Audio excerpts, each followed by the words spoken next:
আমরা শুরু করি ইনশাআল্লাহ। আজকে আমাদের ক্লাসের বিষয় হচ্ছে যেসব সার্জারি আমরা করব ফিল্ডে কমনলি পাই। তো এইসব সার্জারির প্রসিডিউর নিয়ে কথা বলব ইনশাআল্লাহ। তো ১ম এ বলব হচ্ছে ক্যাস্ট্রেশন নিয়ে। ১ম হচ্ছে ক্যাস্ট্রেশন। ক্যাস্ট্রেশন এর পারপাস কি? ক্যাস্ট্রেশন এর পারপাস হচ্ছে মিট কোয়ালিটি ইমপ্রুভ করার জন্য ক্যাস্ট্রেশন করা হয়।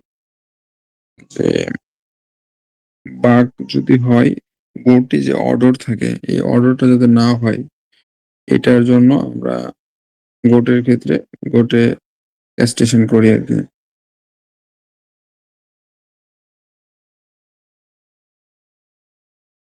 তারপরে ক্যাস্ট্রেশন এর জন্য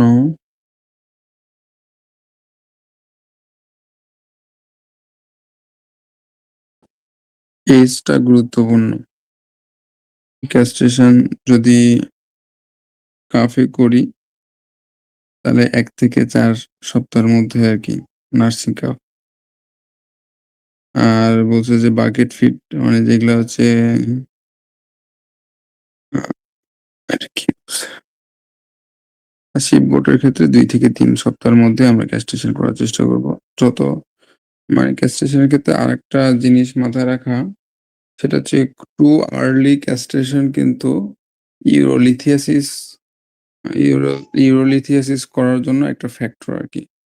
মানে ইউরিনারি ট্র্যাক্ট এবং জেনিটাল ট্র্যাক্ট ইমপ্রুভ করার জন্য, ডেভেলপ করার জন্য টেস্টোস্টেরন দরকার আছে। টেস্টোস্টেরনের একটা ভূমিকা আছে। তো আপনি যদি খুব আর্লি ক্যাস্ট্রেশন করেন, এক্ষেত্রে এই যে টেস্টোস্টেরনের যে ভূমিকাটা, মানে এই যে genital organ develop, urinary tract develop বা ইউরেথ্রা ডেভেলপের জন্য যে ভূমিকাটা, তো সে এই ভূমিকা রাখতে পারে না। এর কারণে দেখা যাচ্ছে ইউরেথ্রা প্রসেস বা ইউরেথ্রা আ ন্যারো হয় আরকি। এটার কারণে অনেক সময় ইউরোলিথিয়াসিস হয়। এটা একটা ফ্যাক্টর আরকি। এজন্য খুব বেশি আর্লি ক্যাস্ট্রেশন করতেও মানা করা হয় আরকি। মোটামুটি কাফের ক্ষেত্রে ১ মাস পর আ ক্যাস্ট্রেশন আর যদি গোঁটে হয় সেক্ষেত্রে ২ থেকে ৩ সপ্তাহ পর এজের আপনি ক্যাস্ট্রেশন করবেন আরকি। তো ক্যাস্ট্রেশন এর কত অনেকগুলো মেথড আছে আরকি। তো মেথড এর মধ্যে একটা হচ্ছে যে সার্জিক্যাল মেথড। সার্জিক্যাল ২ মেথড এর মধ্যে ২ টা ভাগ আছে। একটা হচ্ছে কাভার্ড আর হচ্ছে অ্যা উম কা ওপেন আরকি। আর যদি বার্ডিজোর যে আছে, বার্ডিজোর দিয়ে আমাদের স্পারমাটিক কর্ড কেটে দেওয়া হয়, সেটা একটা আছে। আবার কিছু ব্যান্ড আছে, যে স্পারমাটিক কর্ডে ব্যান্ড দিয়ে রাখা হয়। তারপরে কেমিক্যাল আছে, হরমোনাল আছে, এগুলা ফিল্ডে ইফেক্টিভ না। আমরা সার্জিক্যাল পদ্ধতি এবং বার্ডিজো পদ্ধতি, এই ২ টা অ্যাপ্লিকেবল আরকি। তো আমরা মেইনলি সার্জিক্যাল নিয়েই আম কথা বলবো ইনশাল্লাহ। কিছু কেমিক্যাল মেথড আছে এখানে এটা আসলে ফিল্ডে অত ইউজ করা হয় না। এই কেমিক্যাল গুলো খুঁজেও পাবেন না। আপনি সার্জিক্যাল পদ্ধতিতে যাইতে হবে। তো ক্যাস্ট্রেশন এর জন্য আগে আপনাকে এই স্ক্রোটামের অ্যানাটমি সম্পর্কে জানতে হবে। যে স্ক্রোটামের লেয়ার সম্পর্কে জানতে হবে। আপনার যেকোনো সার্জারি করার জন্য যেখানে আপনি ইনসিশন দিবেন বা যে সার্জারি করবে সেটার অ্যানাটমিক্যাল জ্ঞান, অ্যানাটমি জানতে হবে আপনাকে। দেখেন এই যে আ এখানে ১ম এ হচ্ছে স্কিন থাকবে। এই যে স্কিন, তারপর নিচে ডার্টস থাকবে, তারপর ফেসিয়া থাকবে। ফেসিয়া কাটার পর আপনি হচ্ছে টেস্টিকল পাবেন। এই টেস্টিকলের উপরে একটা ছোট পাতলা একটা আবরণ থাকে। এটা টিউনিকা ভ্যাজাইনালিস বলে। এই যে টিউনিকা ভ্যাজাইনালিস, এই টিউনিকা ভ্যাজাইনালিস থাকে আরকি। তো এটা হচ্ছে আপনি আউটার থেকে ইনার দিকে যাইতে এই স্ট্রাকচার গুলো পাবেন। ১ম এ স্কিন পাবেন, তারপরে এরপর ডার্ডোস পাবেন, তারপর টেস্টিকল পাবেন। টেস্টিকলের উপরে একটা টিউনিকা ভ্যাজাইনালিস থাকবে। তো এইটা হচ্ছে একটা অ্যানাটমি আরকি। এখানে ক্যাস্ট্রেশন গোর্ডের এই যে স্পারমাটিক কর্ড আপনি যদি ক্রাশ করেন, বার্ডিজো ক্যাস্টেটর দিয়ে যদি ক্রাশ করেন তো এখানে করবেন। এইখানে দেখেন যে ইনসিশন সাইট, আপনি ওই ইনসিশন সাইট এই বরাবর, হ্যাঁ? আপনি ইনসিশন আপনি একটা ইনসিশন দিবেন। ইনসিশন দেওয়ার পর ২ টা টেস্টিকুলার মাঝখানে যে সেপ্টাম থাকে, এই সেপ্টামটা কেটে নিবেন। মানে এই ইনসিশন যেখানে দিছেন এর ভিতর দিয়েই আপনি ব্লেডটা ঢুকাইয়া ওই সেপ্টাম কেটে দিয়ে ওটা একই মানে ইনসিশন লাইন দিয়ে ২ টা টেস্টিস আপনি বের করতে পারবেন। আ বের করে ফেলে আর যদি মনে হয় যে আপনার কাছে এটা মানে আ কঠিন মনে হয়, সেক্ষেত্রে আপনি ২ দিকে ইনসিশন দিতে পারেন। এদিকেও ইনসিশন দিবেন, এদিকেও ইনসিশন দিবেন। তো ইনসিশন দেওয়ার পর আপনি যদি এই ধরনের পাবেন আরকি।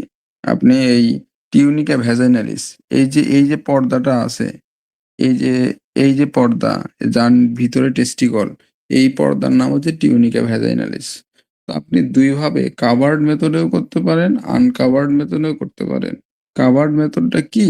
যে টিউনিকা ভ্যাজাইনালিস ইনট্যাক্ট থাকবে। আপনি টিউনিকা ভ্যাজাইনালিস সহ এই অ্যা এই পুরোটা এখানে কেটে এখানে আগে লাইগেট করে নিবেন ক্যাটগাট দিয়ে। তারপরে পুরোটা অংশ ফালাই দিবেন। এটা হচ্ছে মানে কাভার্ড মেথড। আর আনকাভার্ড মেথড হচ্ছে আপনি টিউনিকা ভ্যাজাইনালিসে এইখানে একটা ইনসিশন, এটা এই ছবিতে যেভাবে দেখা যাচ্ছে। এখানে একটা ইনসিশন দিয়ে এই টেস্টিকলটা আলাদা করে নিবেন। এই টেস্টিকল আলাদা করে নেওয়ার পর স্পারমাটিক কর্ড যেটা থাকে, এই যে এইটা হচ্ছে স্পারমাটিক কর্ড। এই কর্ডের মধ্যে ৭ টা স্ট্রাকচার আছে। এই যে টেস্টিকুলার ভেইন আছে, টেস্টিকুলার আর্টারি আছে, টেস্টিকুলার নার্ভ আছে, তারপরে একটা মাসল আছে, স্মুথ মাসল আছে। তারপরে কি প্যারাসিম্পাথেটিক কয়েকটা স্ট্রাকচার আছে। এই স্ট্রাকচার ২ ভাগে ভাগ করা যায়। একটা হচ্ছে ভাস্কুলার আর হচ্ছে এভাস্কুলার। ভাস্কুলারটা হচ্ছে ওই টেস্টিকুলার আর্টারি আর ভেইন। আর এভাস্কুলার পার্টের মধ্যে ডাক্টাস ডিফারেন্স আছে। ওই কিমাস্টার মাসল না কি একটা মাসল আছে আর নার্ভ গুলো আছে। তো আপনি এই টিউনিকা ভ্যাজাইনালিসে এইখানে ইনসিশন দিয়ে টেস্টিকল আলাদা করার পর এই উপরে কর্ডে যেয়ে এই ভাস্কুলার পার্ট আর এভাস্কুলার পার্ট আলাদা করে নিবেন। যদি আনকাভার্ড মেথডে করেন। এটা আনকাভার্ড মেথডের কথা বলতেছি। তো করার পর আপনি যে ভাস্কুলার মেথড যেটা আছে, এই ভাস্কুলার পার্টে আপনি লাইগেট করে নিবেন। কোন মানে অ্যাবজর্বেবল সূচক দিয়ে। ক্যাটগাট হইতে পারে, ইউসিনথ হইতে পারে। যেকোনো একটা সূচক দিয়ে শুধু ওই ভাস্কুলার পার্ট আপনি লাইগেট করবেন। আর যদি কাভার্ড মেথডে করেন, যদি টিউনিকা ভ্যাজাইনালিস না কাটেন, এটা যদি পুরোটা ইনট্যাক্ট থাকে তাহলে আপনি ভাস্কুলার, এভাস্কুলার তো আর আলাদা করতে পারবেন না। পুরোটাই আপনি লাইগেট করে দিবেন। এখানে পুরোটাই আপনি সরি, এখানে পুরোটাই আপনি লাইগেট করে দিবেন। লাইগেট করে দেওয়ার পর ক্রাশিং করে আপনি ওটা কেটে দিবেন। লাইগেট করার পর আপনি সুতা দিয়ে ক্যাটগাট দিয়ে লাইগেট করলেন এখানে। লাইগেট করার পর এই পাশে একটা আর্টারি ফোরসেপস দিয়ে ক্রাশ করবেন। ক্রাশ করে নেওয়ার পর এই পাশে এখানে কেটে দিবেন। কেটে দেওয়ার পর আপনি সাথে স্পারমেটিক কর্ডটা ছেড়ে দিবেন না। আপনি ওই যে আর্টারি ফোরসেপ দিয়ে যে ক্রাশ করে রাখছেন ওখানে, ওই আর্টারি ফোরসেপটা ধীরে ছাড়বেন। ছেড়ে কর্ডটা একটু হাতে ধরে থাকবেন যে দেখবেন যে এখানে ব্লিডিং আসে কিনা।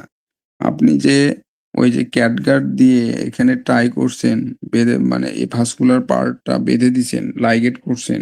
এই লাইগেটটা আসলে ভাস্কুলার মানে ভেসেল গুলোকে ঠিকমতো লাইগেট করছে কিনা। যদি ঠিকমতো লাইগেট করে তাহলে দেখবেন যে এটা কেটে দেওয়ার পর আর কোনো ব্লিডিং মানে কোনো ধরনের রক্ত আসবে না এদিক দিয়ে। আর যদি দেখেন যে না এখানে রক্ত আসতেছে, রক্ত ফ্লোটা জোরে ফোঁটা করে জোরে আসতেছে, তো তখন আবার আপনি লাইগেট করবেন।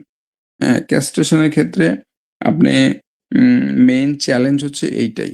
যে আপনি স্পারমাটিক ওই ভেইন বা আর্টারি কেটে ফেলছেন। ওইটা আ থেকে ব্লিডিং হয়ে ঝামেলা করতে পারে। এইটাই হচ্ছে মেইন সমস্যা আরকি ক্যাস্ট্রেশন এ। তবে এই যে গোটের কিডের ক্ষেত্রে এটা ঝামেলা হয় না। ওই যে আপনারা যারা হসপিটালে দেখছেন ক্যাস্ট্রেশন চলে, যারা ওদের উম ড্রেসার আছে বা ভিএফএ আছে ওরাই করে ফেলতেছে। ও টান দিয়ে ছিঁড়ে ফেলতেছে। টান দিয়ে ছিঁড়ে ফেললে শতকরা ২-১ টা এরকম মারা যায়। আর তাছাড়া মেক্সিমাম কিছু হয় না। কিন্তু আপনি যখন বড় কোনো গরুতে ক্যাস্ট্রেশন করবেন, হ্যাঁ? যে বড় সারে ক্যাস্ট্রেশন করবেন তখন কিন্তু এই স্পা স্পারমাটিক ভেইন এবং আর্টারি লাইগেট করাটা কিন্তু খুব গুরুত্বপূর্ণ জিনিস। আপনারা এটা আ হইছে কিনা এটি এনশিওর করবেন। তারপরে স্পারমেটিক কট ছাড়বেন। তার আগে ছাড়বেন না। আর ক্যাস্ট্রেশন এর ক্ষেত্রে আমি এর আগে বলছিলাম যে প্রফেশনালিজম ঠিক রাখতে হবে। ক্যাস্ট্রেশন কোয়াকও করে, আপনিও করবেন। কিন্তু আপনি যেভাবে করবেন আর কোয়াক যেভাবে করবে এর মধ্যে অবশ্যই পার্থক্য থাকবে। আপনি অবশ্যই ক্যাস্ট্রেশন করার সময় লোকাল অ্যানেসথেসিয়া দিয়ে নিবেন। এই যে এইখানে অ্যানেসথেসিয়া দিবেন এই কর্ডে, ২ কর্ডে ২ দিয়ে ৪ মিলি। যদি লার্জ মানে বড় ক্যাটেল হয়, আপনি এখানে ৭ ৬-৭ দিবেন, এখানে ৬-৭ দিবেন, ১০ ও দিতে পারেন। আর যেখানে ইনসিশন দিবেন এই লাইন বরাবর উম ইনফিলট্রেট করবেন। তাহলে ২ জায়গায় আপনি লিডোকেইন দিবেন। একটা হচ্ছে স্পারমাটিক কর্ডের এখানে, এই ২ স্পারমাটিক কর্ডে আর হচ্ছে যেখানে ইনসিশন দিবেন সেই লাইন বরাবর মানে লিডোকেইন দিয়ে নিবেন। দিয়ে নেওয়ার পর ৫ মিনিট পর আপনি কাজ শুরু করবেন। এবং কাজ শুরু করার আগে আপনি যে সাইডে ইনসিশন দিবেন, যে এই সাইডে ইনসিশন দিবেন, অন্তত এই সাইডটা আপনি শেপ করে নিবেন।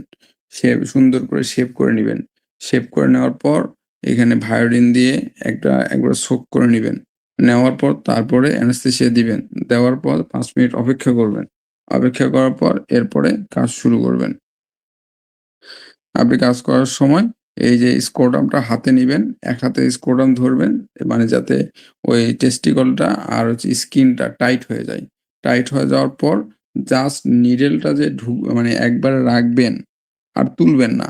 ওখানে ফোর্স এবং ফার্মলি এক টানে কেটে চলে আসবেন।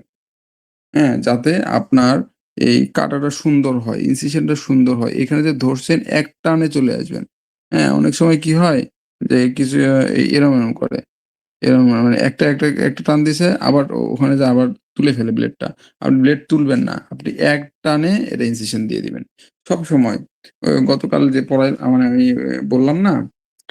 যে পারফেক্ট ইনসিশন মানে ইনসিশনটা হবে ও মানে একটু ফার্মলি এবং এক টানে আপনার কাটতে হবে আরকি। তো এইভাবে ইনসিশন দেওয়ার পর তারপরে আপনি এই যে টিউনিকা ভ্যাজানালিস এরকম করে সরানোর পর ভাস্কুলার, এভাস্কুলার পার্ট আলাদা করার পর ওই ভাস্কুলার পার্টে লাইগেট করে দিবেন। দেওয়ার পর আর্টারি ফসফেট দিয়ে ক্রাশ করে এপার কেটে দিবেন। এরপর ব্লিডিং হচ্ছে কিনা এটা চেক করবেন। চেক করে এটা ছেড়ে দিবেন। একইভাবে ওইটাও করবেন। আপনি যদি মনে করেন যে এই যে এই যে সেপ্টাম, এটা হচ্ছে সেপ্টাম ২ টা টেস্টিকলের মাঝখানে একটা পর্দা আছে। এটা সেপ্টাম থাকে। আপনি একই দিক দিয়ে ২ টা টেস্টিস বের করে নিয়ে আসতে পারেন ওই সেপ্টাম কেটে দিয়ে। অথবা আপনি যদি চান ২ দিকে ইনসিশন দিতে পারেন। তবে ইনসিশন যত কম দিবেন ততই ভালো। হ্যাঁ? আর অনেক সময় মালিকেরা বলে যে, "স্যার একটু সিলাই দিয়ে দিবেন না?" তো ক্যাস্ট্রেশন করার পর সিলাই দেওয়া যাবে না। হ্যাঁ? এটা কন্ট্রা ইন্ডিকেটর আরকি। এই ক্যাস্ট্রেশন করার পর যে ওই বিভিন্ন রক্ত বা আ সিরাম এখানে এসে জমা হইতে পারে। তো ওইটা যাতে না হয় এখান থেকে যেন ড্রেনেজ হইতে পারে এজন্য আপনি ইনসিশন এর পরে এটাতে কখনো আপনি ওই সেলাই-টেলাইয়ের দরকার নেই। এমনি ড্রেনেজের জন্য এটা রাখবেন। এটা অন্যান্য সার্জারির ক্ষেত্রেও অ্যাপ্লিকেবল। ধরেন যে আপনি একটা সিজার করছেন। সিজার করার পর সবগুলো স্টিচ দিচ্ছেন। নিচে একেবারে নিচের শেষ স্টিচটা দিবেন না। ওইখানে সামান্য একটু ফাঁকা রাখবেন। এইটা হচ্ছে আপনার উপর থেকে এই বিভিন্ন যে ডেবরিস আছে এগুলা ড্রেনেজ হওয়াতে হেল্প করবে আরকি।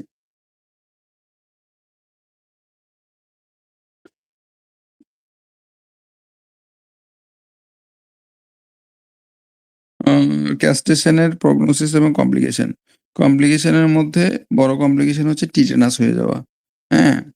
যে আপনি টিটেনাস যদি আপনি টিটি ভ্যাকসিন আগে না করেন, টিটেনাস টক্সয়েড, টিটি ভ্যাকসিন আগে না করে রাখেন, ক্যাস্টেশন করেন, সেক্ষেত্রে আপনার টিটেনাস হয়ে যাওয়ার সম্ভাবনা থাকে।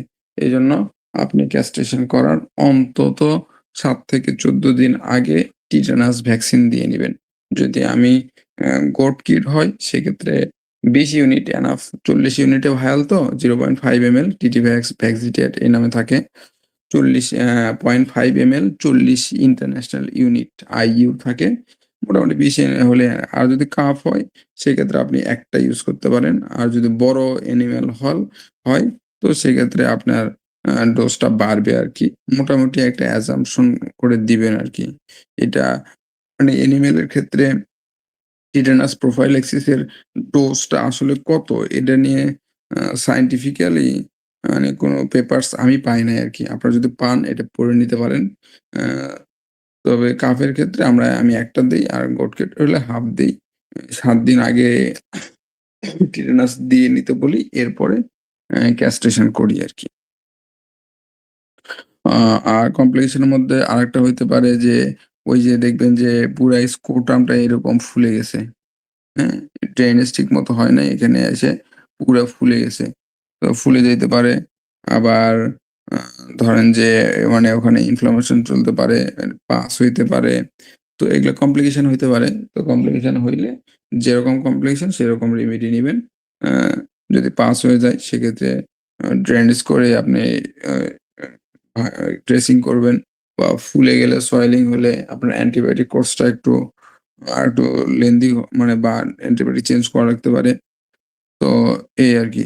আর পোস্ট অপারেটিভ কেয়ার এর মধ্যে যে আপনি ওই অ্যান্টিবায়োটিক তো দিবেন, NSAID দিবেন, একটা ব্যথানাশক দিবেন, অ্যান্টিহিস্টা দিবেন। ওখানে ভায়োডিন লাগাইতে বলবেন, ভায়োডিন ক্রিম লাগাইতে বলবেন। মাঝে, মাঝে রসুন এবং সরিষার তেল ওই থেতে করে গরম করে ওটা একটু আশপাশ লাগাবেন যাতে মাছি-টাছি না পড়ে। আর ইনসিশন দেওয়ার ক্ষেত্রে আ আ টিপেও ইনসিশন দেওয়া যায়, আবার সাইডেও ইনসিশন দেওয়া যায়। তো যেটা ভালো হয়, আ ২ টারই সুবিধা-অসুবিধা ২ টাই আছে। আ তবে সাইডে ইনসিশন দেওয়াকে ভালো মনে করি। অনেক সময় টিপে ইনসিশন দিলে কি হয়? মানে গরুটা যখন বসে বা দেখা যাচ্ছে ওই মাটির সাথে লেগে যাচ্ছে। তো এটার কারণে এখান থেকে ইনফেকশন হইতে পারে। আর সাইডে দিলে, সাইডে যদি ইনসিশন দেন সেক্ষেত্রে এইটা আর হয় না। তবে সাইডে দেওয়ার আবার আরেকটা সমস্যা হচ্ছে ওই যে বিভিন্ন ডেবরিস এসে এখানে মানে শেষ মাথায় এসে একটু জমার সুযোগ পায়। আ টিপে দিলে এই টিপে ইনসিশন দিলে সেটার আবার সুযোগ পায় না। তো এই দুটোই অবস্থা। আর আরেকটা বলি, ডগের ক্যাস্ট্রেশন এর ক্ষেত্রে প্রি-স্ক্রোটাল সাইটে ইনসিশন দিতে হয়। প্রি-স্ক্রোটাল মানে স্ক্রোটাম শুরু হওয়ার আগেই। হ্যাঁ? স্ক্রোটাম শুরু হওয়ার আগে ইনসিশন দিয়ে ওই দিক দিয়ে আপনার এই টেস্টিকলটা বের করে নিতে হয়। হ্যাঁ? এটার কারণ হচ্ছে ডগের স্ক্রোটামটা খুবই সেনসিটিভ আরকি। এটা অ্যালার্জিক রিঅ্যাকশন খুব বেশি হয়। এজন্য ওই ডগের স্ক্রোটামে ইনসিশন আ দিতে মানা করে। এজন্য আপনার প্রি-স্ক্রোটাল সাইডে ইনসিশন দিতে হয়। ক্যাটের ক্ষেত্রে আপনার ইনসিশন ওই যে ছাগলের যেরকম ক্যাটেরও সেইম। একই প্রসিডিউর, একই অবস্থা। হ্যাঁ? আনকাভার্ড মেথড এ করবেন। ক্যাটে সহজ। তো এই হচ্ছে মোটামুটি ক্যাস্ট্রেশন নিয়ে কথা। তো আমি যদি একটু রিক্যাপ করি, ১ম এ হচ্ছে আপনি টিটি ভ্যাকসিন দিয়ে নিবেন। আপনার কাছে যখন একটা পেশেন্ট আসবে তখন বলবেন যে, "ভাই টিটি ভ্যাকসিন আজকে টিটি দেব। ৭ দিন পর নিয়ে এসেন। তখন আমি ক্যাস্ট্রেশন করে দেব।" আসবে, আপনার তারপরে আপনি তাকে শেভ করবেন। শেভ করার পর টিংচার আয়োডিন বা ভায়োডিন বা অ্যালকোহল দিয়ে এটা একটা অ্যান্টিসেপ্টিক দিয়ে একটা মুছে নিবেন। এরপরে এনে লিডোকেইন দিবেন। লিডোকেইন কর্ডে দিবেন এবং যেখানে ইনসিশন দিবেন সেখানেও দিবেন। দেওয়ার পর আপনি ইনসিশন দিবেন, দিয়ে টেস্টিকল বের করবেন। বের করার পর টিউনিকা ভ্যাজাইনালিসটা কাটবেন। কেটে টেস্টিকল আ আলাদা হয়ে যাবে। এরপর স্পারমাটিক কর্ডে যাবেন। ওখানে যেয়ে ভাস্কুলার পার্ট, এভাস্কুলার পার্ট আলাদা করে নিবেন। নেওয়ার পর ভাস্কুলার পার্টে আপনি লাইগেট করে নিবেন। আর যদি মনে করেন যে ২ টাই লাইগেট করে দিবেন, সেটাও করতে পারেন। তো লাইগেট করার পর একটা আর্টারি ফোর্সেপস দিয়ে ক্রাশ করে এই পাশে কেটে দিবেন। আবার এই ভুল করিয়েন না যে লাইগেট করছেন উপরে, আবার কেটে দিছেন তার উপরে। বুঝছেন? তো কথাটা বুঝতে পারছেন কিনা? একটু বলি। ধরেন যে মনে করেন যে আপনি ক্যাটগাট দিয়ে লাইগেট এখানে করছেন, আপনি কেটে দিছেন এখানে ওর উপরে। তাহলে তো আপনার এই লাইগেট করার কোনো মানে হয় না। হ্যাঁ? তো এই ভুল করেন না। এজন্য লাইগেট এখানে মানে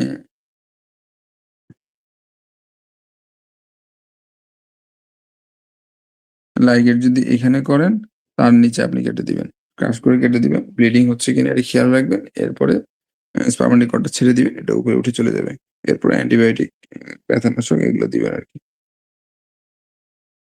তো এই হচ্ছে ক্যাস্ট্রেশন ফিল্ডে পড়া লাগবে। হসপিটালগুলোতে তো সাধারণত ড্রেসার ভিএফএ ওরাই করে। কিন্তু আপনি কিছু শৌখিন লোক আছে যারা ওই বলদ বানাবে। আবার অনেক সময় অনেক এলাকায় যেরকম যে চিটাগং রিজিয়নে ওইদিকে ওই বুলক মানে ষাঁড়ের চেয়ে বুলক বেশি পছন্দ করে। তো ওই ক্ষেত্রে অনেক সময় দেখা যাচ্ছে বড় ষাঁড়ও আপনি ক্যাস্ট্রেশন করে আ বুলক বানানো লাগতে পারে। আবার ধরেন যে এমনও হয় যে ওই অর্কাইটিস হয়। পায়োজেনিক অর্কাইটিস হয়। তো এই অর্কাইটিস হওয়ার কারণে আপনার এই স্ক্রোটামটা খুব বেশি ফুলে যায়। আপনাদের একটা ভিডিও দেখাই। আ আ আ ফেসবুক কই? আপনারা কি আছেন? আমি দেখতে পাচ্ছি না আসলে।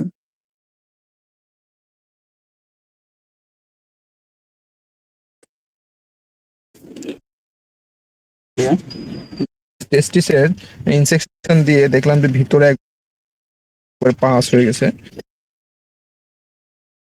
সেটা কি দেখা যায়? হ্যাঁ ভাই, দেখা এনিওয়ান? যাচ্ছে। আচ্ছা। এইটা একটা এই অর্কাইটিস, পায়োজেনিক অর্কাইটিস এর কেস ছিল বুঝছেন? যে এই টেস্টিসটা মানে স্ক্রোটামটা মানে ফুলে গেছে, এমন ফোলা ফুলছে এর সাইজটা ৫ গুণ হয়ে গেছিল।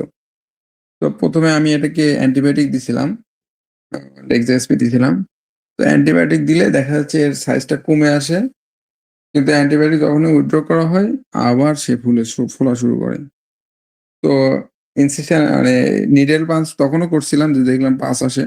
আমি মনে করছিলাম হয়তো অ্যান্টিবায়োটিকে ভালো হবে।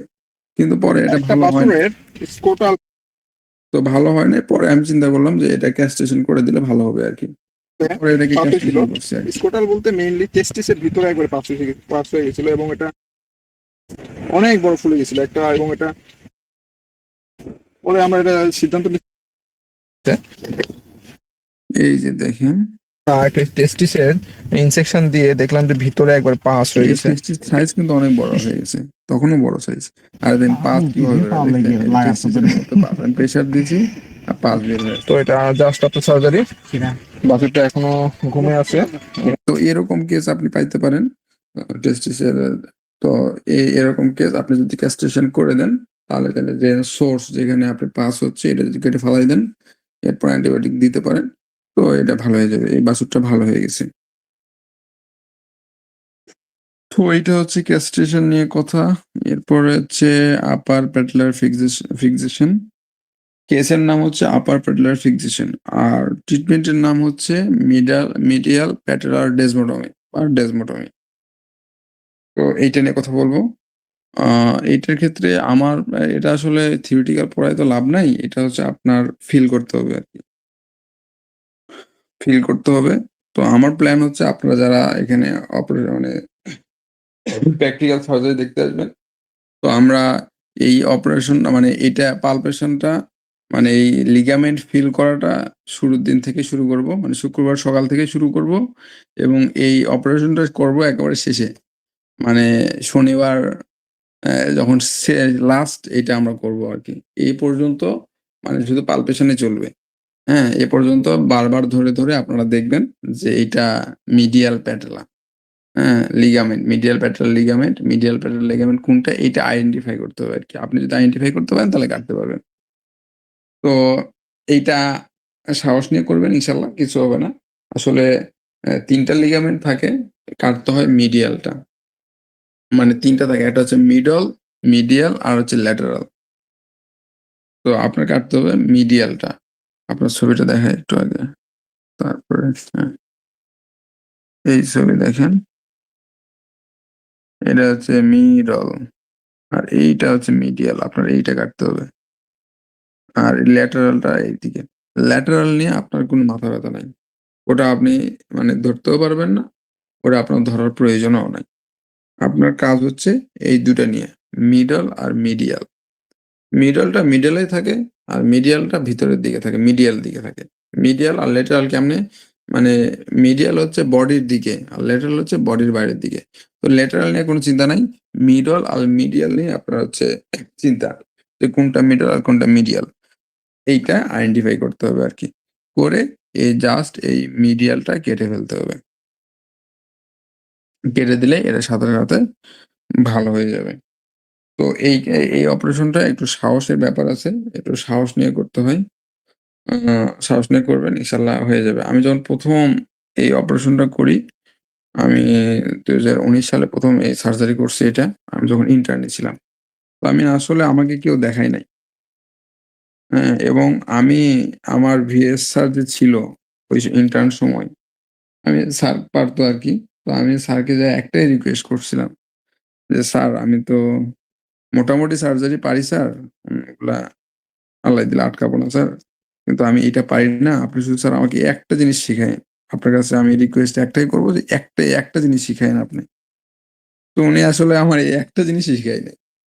মানে এর মধ্যে অনেকবার অনেকগুলো করছে। আমি বারবার রিকোয়েস্ট করি, "স্যার আপনি যেখানেই করেন আপনি জাস্ট খালি আমাকে বলিয়েন যে, স্যার এইখানে আমি এটা করব তুমি আইসো। আমি যেভাবেই হোক স্যার পৌঁছাবো।"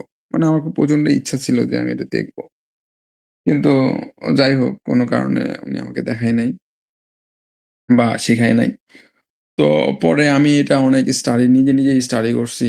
বিভিন্ন গরুতে ধরে অ্যানাটমির সাথে মিলায়ে আমি এটা করছি আরকি। তো একসময় মনে হচ্ছে না পারবো ইনশাআল্লাহ। তো একটা কেস হাতে আসলো একটা পিসি বলছে যে, "পারবেন কিনা?" আমি বলছি, "হ্যাঁ, পারবো চলেন।" তো যাই আল্লাহর নামে কেটে দিছি হয়ে গেছে আরকি। তো এই যে কেটে দিছি হয়ে গেছে এখান থেকে আমার কনফিডেন্স ঠিক আছে বুঝছি কি কোনটা কাটতে হয়। তো এরপর থেকে কাটি কোন সমস্যা হয় না। তবে মাঝে সমস্যা হয়। কিছু গরুতে আপনি মানে ঠিক মতোই কাটছেন, মিডিয়ালটাই কাটছেন। তারপরও একটু করে খোঁড়ায়। কিছু গরুতে শতকরা ২ টা ১ টা ২ টা এরকম হয়ে যায়। হ্যাঁ? আমার জীবনে আমি আ যতগুলা করছি এর মধ্যে ২ টাতে এরকম ঘটছে। এবং আ আরেকটাতে আমি যেটা করছিলাম আ সেটা আসলে মানে আমি নিজেকে কন্ট্রোল করতে পারি নাই। ওই মিডিয়াল তো কাটছি, এই মিডিয়ালটা কাটছি। কাটার পরও গরু ভালো হচ্ছে না। গরু খোঁড়াইতেছে। পরে এই মিডলটার অর্ধেক কেটে ফেলছিলাম। তো মিডলটা যখন অর্ধেক কেটে ফেলছি গরুর ঠ্যাং আরো অবস্থা খারাপের দিকে গেছে। তো যখন অবস্থা খারাপের দিকে গেছে তো তখন থেকে আমি চলে আসছি আরকি। তো ওই কাজটা আসলে মানে আমি নিজেকে কন্ট্রোল করতে পারিনি। এটা খুব বড় ভুল ছিল আরকি। গরুটা পরে বিক্রি করে দিতে হইছে আবার। ওই একটা কাজ। আর আরেকটা অপারেশন করছিলাম রায়পুর লক্ষ্মীপুরে। অপারেশন সবই ঠিক আছে। তারপরেও গরু ভালো হয় নাই। মানে গরু একটু করে ন্যাংড়াইছে। আ আর আরেকটা সমস্যা এটা হয়েছিল আ ইয়াতে সাঁথিয়া, বেড়াতে পাবনা সাঁথিয়াতে। ওইটা অবশ্য ভালো হইছে। মানে অপারেশন করছি। কি কারণে যে জানি না ব্লিডিং হইছে অনেক। মিডিয়াল লিগামেন্ট কাটতে যেয়ে অনেক ব্লিডিং হইছে। সাধারণত এই অপারেশনে কোনো ব্লিডিং হয় না, 0 ব্লিডিং। তো ওইটাতে খুব ব্লিডিং হইল। তো ব্লিডিং হওয়ার পর মিডিয়ালটা কেটে দিলাম। সেদিন গরু ভালো। এর পরের দিন গরুটা আবার ল্যাংড়ায় আরকি লেমনেস। তো তাকে অ্যান্টিবায়োটিক চালাইছি প্রায় ৭ দিন অ্যান্টিবায়োটিক চালানোর পর এবং ব্যথার ওষুধ চালানোর পর ওই গরুটা ভালো হইছিল। তো এগুলা মাঝে মানে আপনার অপারেশন ঠিকমতো করার পরও অনেক সময় ঝামেলা হয় এই অপারেশনে। কেন হয় জানি না। আ তো এটা শতকরা ২-১ টা এরকম হয় আরকি। আমি তো মনে করেন যে ৭০-৮০ টা হয়তো করে ফেলছি। এর মধ্যে এই ৩ টাতে আমার এই সমস্যাটা হইছে। তার মধ্যে ৩ টার মধ্যে ১ টা তো ভালোই হয়ে গেছে। আর আরেকটা ভালো হয় নাই। আর আরেকটা তো মানে এই মিডলের অর্ধেক কেটে ফেলছিলাম। ওটা তো আর ভালো হবেই না। তো এই হচ্ছে আমার হিস্ট্রি এটা নিয়ে। এখন আলোচনা করি। দেখি কি হয়। আচ্ছা এটা ৩ ধরনের ফিক্সেশন হয়। এটা মেইনলি কি হয়? মেইনলি হচ্ছে প্যাটেলাটা উপরের দিকে উঠে যায়। প্যাটেলা যেভাবে মুভ করার কথা, হ্যাঁ? এই জয়েন্টে প্যাটেলা যেভাবে মুভ করার কথা এটা মুভ করতে পারে না। প্যাটেলা ও ডর্সাল দিকে অথবা ল্যাটেরাল দিকে অথবা মিডিয়াল কোন একদিকে যায় এই ফিক্স হয়ে যায় আরকি। ফিক্সেশন হয়ে যায়। প্যাটেলাটা ঠিকমতো ওর যে ফাংশন এই ফাংশনটা করতে পারে না। ও যে লাইলন পিস্টনের যে খেলা এটা খেলতে পারে না সে। সে একটু ফিক্স হয়ে যায়। তো এই ফিক্স হওয়ার কারণেই এই গরুটা ঝামেলা করে আরকি। আর এমপিটি তো মনে হয় আপনারা সবাই দেখলেই চিনবেন। এটা চিনা নিয়ে তো মনে হয় ঝামেলা হওয়ার কথা না। যেগুলো লক্ষণ থাকবে যে জার্কিং মুভমেন্ট আপনার আচ্ছা ভিডিও দেখাবো ইনশাল্লাহ। যে জার্কিং যে মুভমেন্ট থাকবে পা গুলো ঝাড়ি দিবে। ইনিশিয়াল স্টেজে দেখবেন যে পা ঝাড়ি দিবে। আবার এরপরে যদি অ্যাডভান্স স্টেজ হয়, দেখবেন যে পা নিয়া নড়তেই পারতেছে না। মানে পাটা ভাঁজই করতে পারে না। পা পায়ের খুঁটটা বাঁকায়া যায়। পিছনের দিকে যেয়ে পা ছেঁচড়ায় নিয়ে চলে যায়। ড্র্যাগিং করে যায়। হ্যাঁ? আ এই যে ড্র্যাগিং ক্লজ, হ্যাঁ? পার্টের পারপাসে পজিশন। তো এইগুলা পার্মানেন্ট ফিক্সেশন হলে ড্র্যাগিং হবে।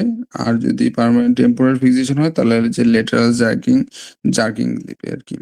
তো এই সাইন সিম্পটম দেখবেন, হিস্ট্রি থাকবে যে দীর্ঘদিন ধরে এরকম অবস্থা। এটা অ্যাকিউট কেস না, এটা হচ্ছে ধীরে, ধীরে ডেভেলপ করে। তো বলবে যে দীর্ঘদিন এই অবস্থা। অনেক সময় বলবে যে অনেক ব্যথার ওষুধ খাওয়াইছি। কোয়াকে দেখবেন যে অনেক কোয়াক না বুঝে অনেক NSAID, স্টেরয়েড এই সেই সব দেয়। দিয়া দেখা যায় যে না হচ্ছে না। তো আসলে তো এটা ব্যথার কাজ না, এটা তো অন্য কাজ। তো এগুলা হিস্ট্রি থাকবে। এখানে একটা ভিডিও আছে। একটু ভিডিওটা দেখি। এটা খুবই অ্যাডভান্টেজ স্টেজ আরকি। যে একবারে প্যাডলা ফিক্স হয়ে গেছে ২ পায়েই। হ্যাঁ, দেখেন সে হাঁটতেই পারতেছে না। পা একবারে সোজা হয়ে যাচ্ছে। তা আপনি পিছন থেকে ই করেন। হ্যাঁ, আরেকবার দেখেন।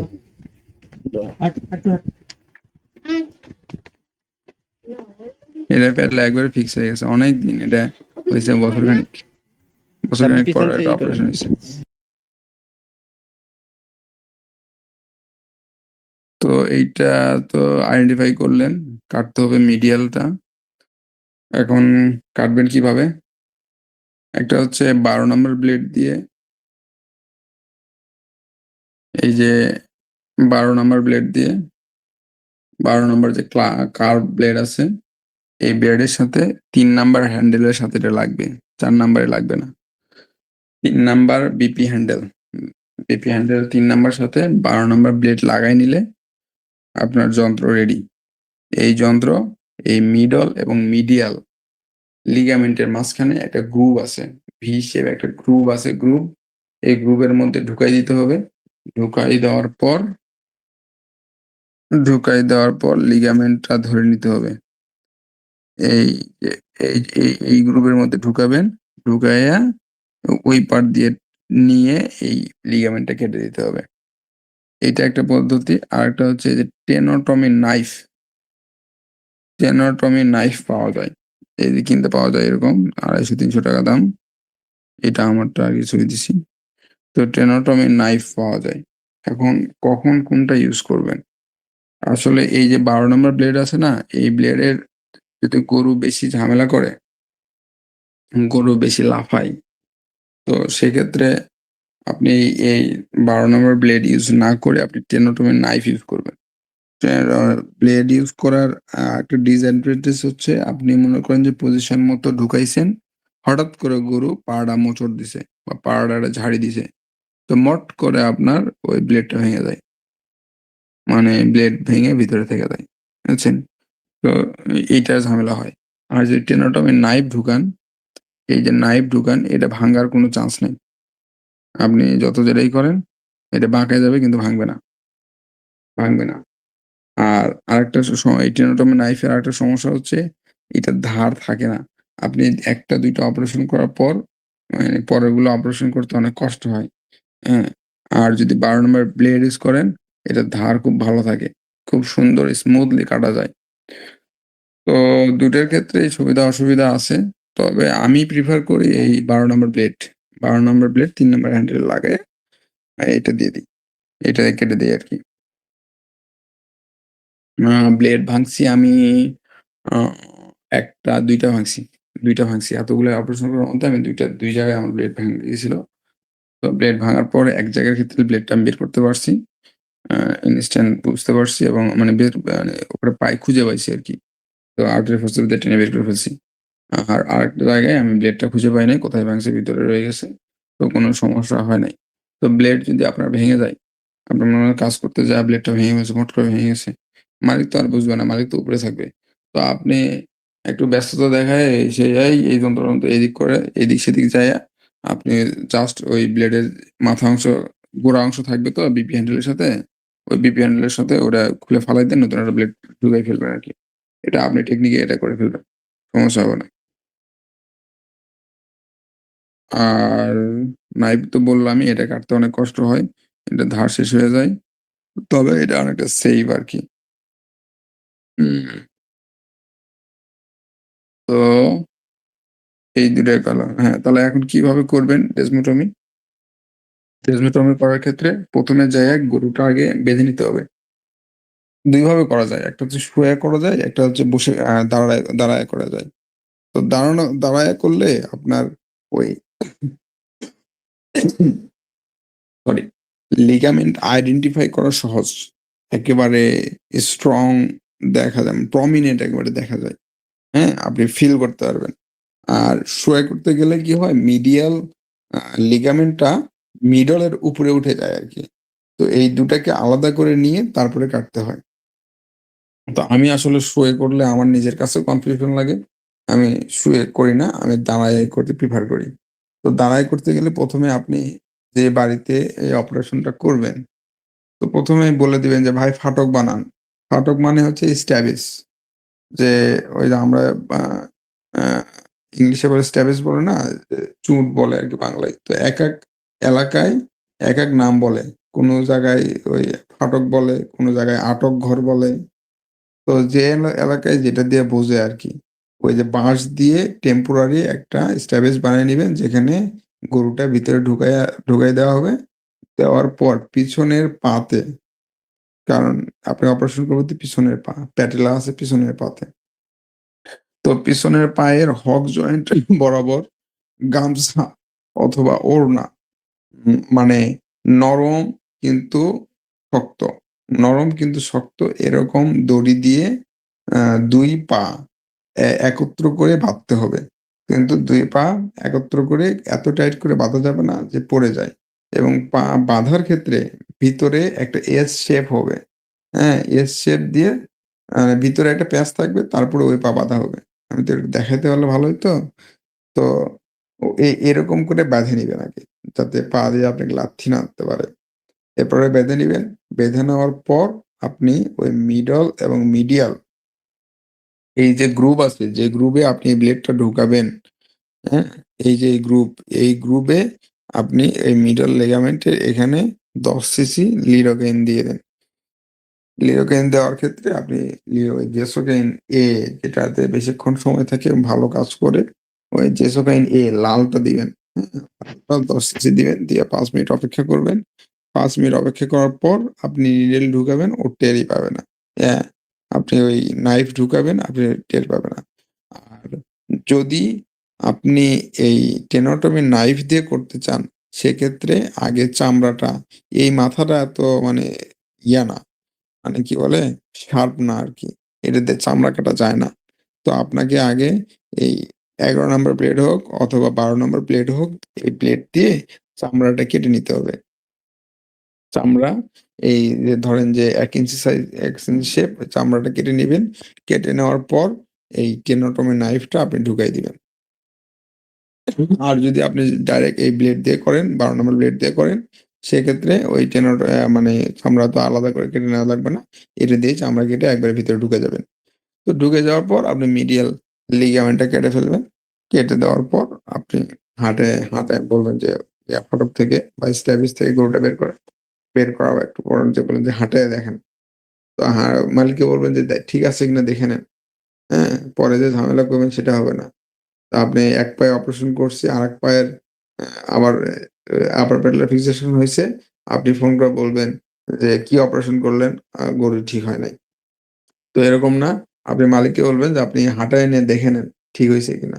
তো হাঁটায় দেখবেন যে হাঁটতে দিবেন, তখন দেখবেন যে গরু ঠিক হয়ে গেছে। গরু আর পা টানতেছে না, ঠিক মতোই হাঁটতেছে, দৌড়াইতেছে। তো তখন তাকে বুঝাই দিলেন যে, "না, এই যে অপারেশন কিন্তু হইছে, গরু ভালো হইছে।" হ্যাঁ? বুঝাই দিয়ে আসবেন। তো এই হাঁটায় দেখে যদি দেখেন যে গরু এখনো একটু করে টান খায়, দেখেন যে ফুল ক্লিয়ার হয় নাই, তো তখন গরুটা আবার স্ট্যাবিস এ ঢুকাবেন। ঢুকে পালপেট করে দেখবেন যে মিডিয়াল লিগামেন্ট পুরোটা কাটতে পারছেন কিনা আপনি। এটা পুরোটা কাটা গেছে কিনা।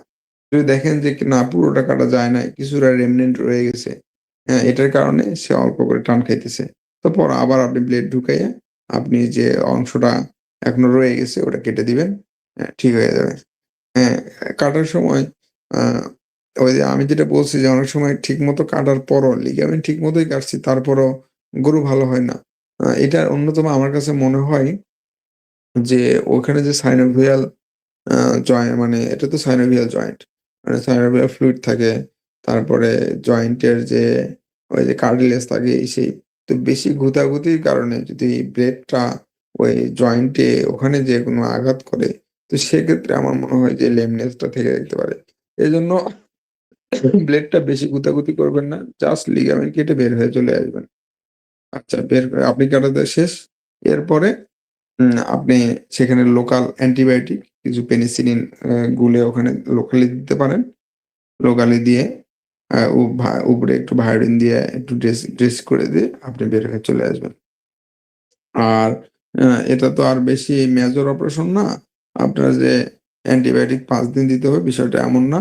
আপনি যদি অ্যান্টিবায়োটিক দিতে চান সেক্ষেত্রে আপনি লং অ্যাক্টিং পেনিসিলিন ১ ডোজ দিলে এনাফ।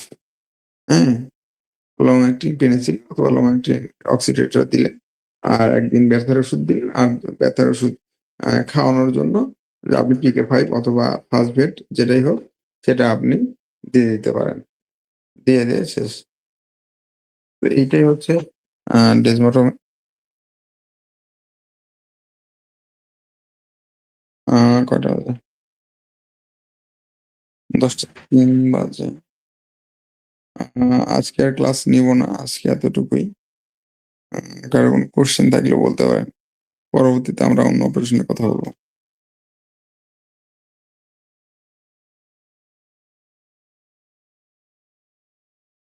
কোন কোয়েশ্চেন আছে ভাই? টেস্টিসের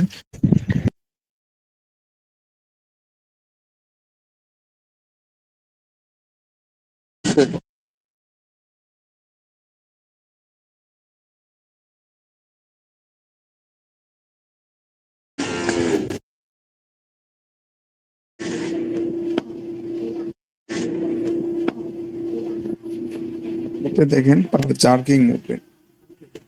এই যে পা ড্র্যাগ করতেছে। এটা হচ্ছে মানে টেম্পোরাল ফিক্সেশন হচ্ছে মানে পার্মানেন্ট ফিক্সেশন না। আগে যে ভিডিওটা দেখাইছিলাম যে একেবারে পা পুরো সোজা হয়ে যাচ্ছে। এটা কিন্তু সোজা না। এটা জাস্ট জার্কিং করতেছে। দেখেন ওই পাশের মানে ডান পাশের পাটা জাস্ট ২ বার জার্কিং করলো। দেখেন এই যে একবার, এই যে ২ বার জার্কিং মুভমেন্ট করলো। এরপরে দেখেন পায়ে কিছু ড্র্যাগ করলো। খেয়াল করতে পারছেন কিনা আমি একটু আটকে দেখি।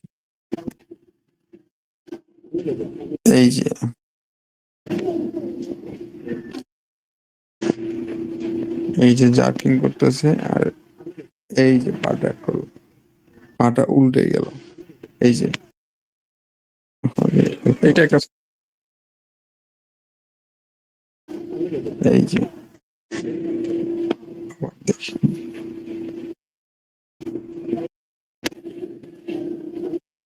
এই যে এখানে দেখেন পাটা উল্টায় ফেলছে। তো এরকম করে পা উল্টায়ে ড্র্যাগ করে ছেঁচড়ে নিয়ে যাবে। এটা হচ্ছে আপার পেট লেগ আপনি বুঝতে পারবেন।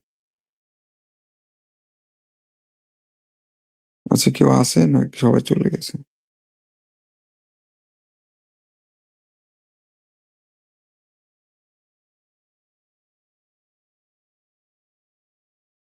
হ্যাঁ, ভাই কারো কোনো কোয়েশ্চেন থাকলে বলেন। ক্যাস্ট্রেশন এবং আপার পেট লেগ ফিক্সেশন। ক্যাস্ট্রেশনে ওই যে যেটা বললেন কাফের ক্ষেত্রে ৪ উইক মধ্যে আর ছাগলের বাচ্চার ক্ষেত্রে ১ থেকে ২ সপ্তাহের মধ্যে। এর পরে করলে কোনো সমস্যা হওয়ার কোনো কোনো ইয়ে আছে সমস্যা কি? নাই। আপনি আরেকটু পরে করলেই ভালো। সেটা তো বললামই যে মানে টেস্টিস থেকে টেস্টোস্টেরনের একটা ভূমিকা আছে। ওই যে ইউরিনারি ট্র্যাক্ট মানে ইউরোজেনিটাল সিস্টেম ডেভেলপের জন্য আরকি। এজন্য আর্লি ক্যাস্ট্রেশন করা ভালো না। বরঞ্চ একটু লেট করে ক্যাস্ট্রেশন করাই ভালো। তবে গোটের ক্ষেত্রে মানে এত দেরি করা যাবে না, যেটার দ্বারা আপনি গোটই অর্ডার চলে আসে। তো তাহলে তো আপনার ক্যাস্ট্রেশন এর যে উদ্দেশ্য সেইটা ফুলফিল হইল না। বুঝতে একটা পারছেন? জিনিস হচ্ছে আমার ইউনো বলে যে ক্যাস্ট্রেশন অবশ্যই করবেন না। মানে কিছুদিন আগে নাকি জয়েনের আগে ড্রেসের করেছিল। সেটা নাকি ব্লিডিং অফ করতে পারেনি। লাস্টে বাচ্চাটা মারা গেছে। এইজন্য এলাও করতেছে না ওটা আরকি। বাড়ি যে ক্যাস্ট্রেটর দিয়ে ছাড়িয়ে দিচ্ছে। ও না, আপনার এটা ওটা তো মেল প্র্যাকটিস ভাই। আমরা যেটা প্র্যাকটিস হয় যে হসপিটালে টেনে ছিঁড়ে ফালাই দেয়। বুঝছেন? এটা তো পুরো মেল প্র্যাকটিস আরকি। আপনার লাইগেট করতে হবে উপরে। ওই টেস্টিকুলার আর্টারি এবং ভেইন এটা আপনার লাইগেট করে দিতে হবে। তো আপনি যখন করবেন, আপনি নিজের হাতে যখন করবেন, তখন অবশ্যই লাইগেট করে দিবেন। হ্যাঁ? আপনি আপনার অন্যের মতো ছিঁড়বেন না। টেনে ছিঁড়বেন না। হুম, আবু বকর ভাই, একটা কোশ্চেন ছিল। আপনি বলছিলেন যে আমরা যখন ক্যাস্ট্রেশন করবো ওপেন মেথডে তখন সুচারিং দেওয়া যাবে না। মানে সুচারিং একদমই দিব না, নাকি ওই যে নিচে অন্যান্য সার্জারির মতো নিচের পার্টটা বা না, লাস্ট না, নটটা ওপেন রাখবো ক্যাস্টেশনে কোনটা? সুচার দেওয়ার দরকার নেই। আচ্ছা, ওপেন রাখবো পুরোটাই। ওপেন। আচ্ছা আচ্ছা, ঠিক আছে ভাই। অবুর ভাই, জি ভাই।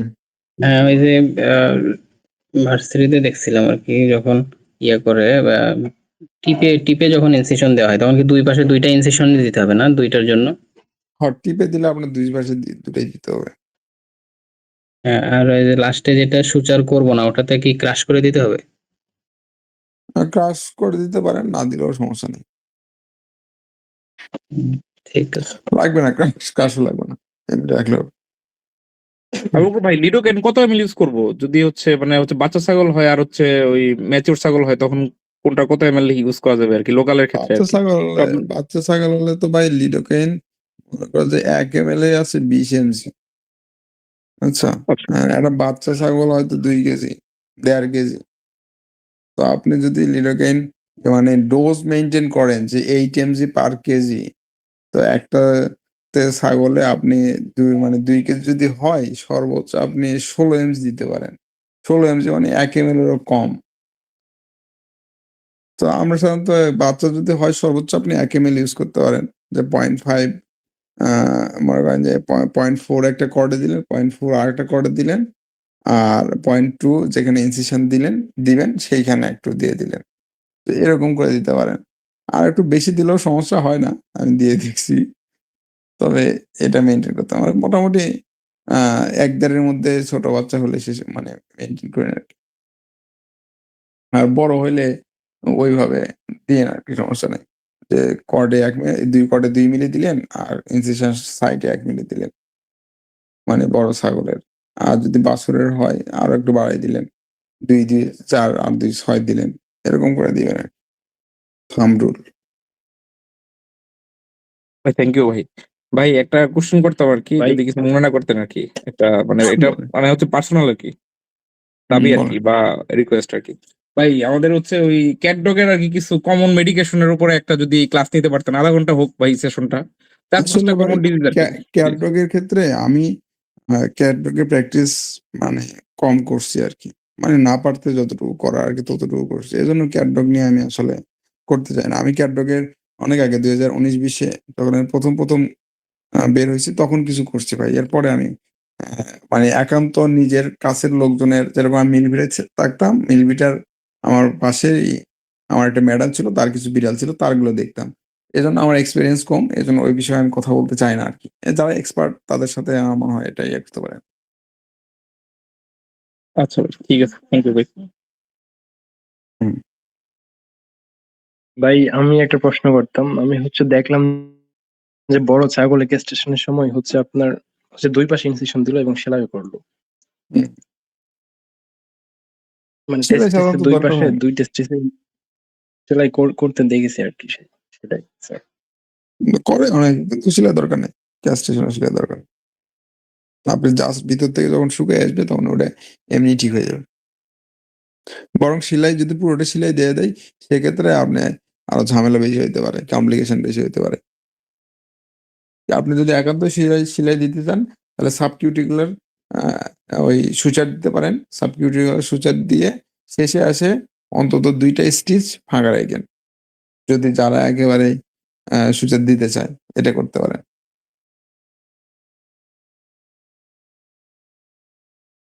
আর কিছু ভাই?